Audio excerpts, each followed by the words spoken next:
মুখরোচক একটা মাছের রেসিপি আজকে আপনাদের মাঝে শেয়ার করব। অনেক বেশি সুস্বাদু।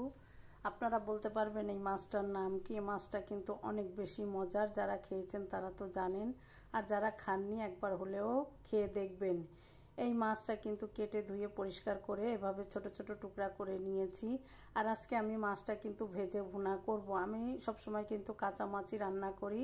আজকে কিন্তু এই মাছটা আমি ভেজে রান্না করব। ভালো করে ধুয়ে পরিষ্কার করে নিয়ে এখানে লাল মরিচের গুঁড়া, হলুদের গুঁড়া আর স্বাদ মতো লবণ দিয়ে খুব ভালো করে হাতের সাহায্যে মাখিয়ে নিচ্ছি। মাখিয়ে কিছু সময় রেস্টে রেখে দিব এক পাশে রেখে দিয়ে আমি চুলায় একটা পাত্র বসিয়ে তেল দিয়ে 4 টেবিল চামচ পরিমাণ সয়াবিন তেল দিয়ে একটু গরম করে সামান্য একটু লবণ দিয়ে নিয়েছি।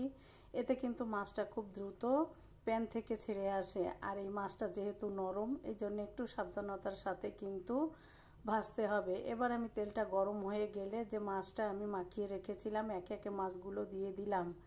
মাছগুলো দিয়ে একটু সময় নিয়ে পিটোপিট করে মিডিয়াম টু লো আঁচে রেখে ভেজে নিচ্ছি। আর এভাবে মাছটা ভেজে ভুনা করলে কিন্তু অনেক বেশি মজার হয়। এবার আমি তেলটা একটু প্যানের চারি সাইড দিয়ে করে দিচ্ছি যাতে প্রতিটা মাছ সুন্দরভাবে উঠে আসে। এবার এপিটোপিট করে কিছু সময় ধরে খুব ভালো করে ভেজে আমি সমস্ত মাছগুলোকে তুলে নিয়েছি। মাছগুলোকে একটু সাবধানের সাথে খুন্তি দিয়ে নাড়াচাড়া করতে হবে। মাছটা কিন্তু অনেক বেশি নরম আর এর চামড়াটা কিন্তু ভাজতে গেলে ছেড়ে আসে, তাই আমি এপিটোপিট করে ভেজে কিন্তু মাছটাকে তুলে এক পাশে রেখে দিয়ে আর আজকে কিন্তু বাটা পেঁয়াজ দিয়ে আমি মাছটা ভুনা করব। এর জন্য আমি কাঁচা ঝাল, রসুন, পেঁয়াজ একসঙ্গে ব্লেন্ড করে রেখেছিলাম। সেখান থেকে দিয়ে দিলাম হাফ কাপ পরিমাণ জিরা বাটা, দিয়ে দিলাম 1 টেবিল চামচ পরিমাণ স্বাদ মতো লবণ, লাল মরিচের গুঁড়া, হলুদের গুঁড়া, সামান্য একটু ধনিয়ার গুঁড়াটা অল্প সামান্য দিলাম। ধনিয়ার গুঁড়াতে তরকারির কালারটা আমার কাছে মনে হয় কালচে হয়ে যায়, তাই আমি দিয়ে অল্প পানি দিয়ে খুব ভালো করে কিছু সময় ধরে কষিয়ে নিয়েছি। একটু ভালো করে কষাতে হবে যখন প্যানের সাথে লাগা লাগা হয়ে যাবে। আর মাছ যত আপনি মশলা কষাবেন ততটাই কিন্তু সুস্বাদু হয়।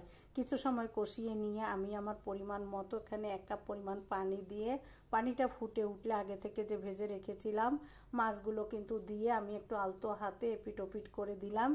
দিয়ে এখানে আমি কিছু ফ্রেশ ধনিয়া পাতা দিয়ে মিডিয়াম টু লো আছে 5 থেকে 7 মিনিট জাল করেছি। যেহেতু মাছটা আমার ভাজা খুব বেশি সময় লাগবে না, ঢাকনা দিয়ে আমি 7 মিনিটের মতো জাল করে চুলায় রেখে দিয়েছিলাম। এরপরে ঢাকনা তুলে আমি আপনাদের একটু দেখিয়ে দিচ্ছি কতটা সুন্দর হয়েছে। এই মাছটা কিন্তু অনেক বেশি স্বাদের। যারা খেয়েছেন তারা তো জানেন, আর যারা খাননি আমার এই রেসিপিতে একবার হলেও রান্না করে খেয়ে দেখবেন। এই মাছটা কিন্তু অনেক মজার আর অনেক বেশি মজার ছিল এই মাছটা। ভালো লাগলে আপনারা এভাবে রান্না করে খেয়ে দেখবেন। আর আমার রেসিপিগুলো যদি ভালো লাগে পাশে থাকবেন। আর আপনাদের জন্য রইল অনেক দোয়া। সবাই অনেক ভালো থাকবেন। আল্লাহ হাফেজ।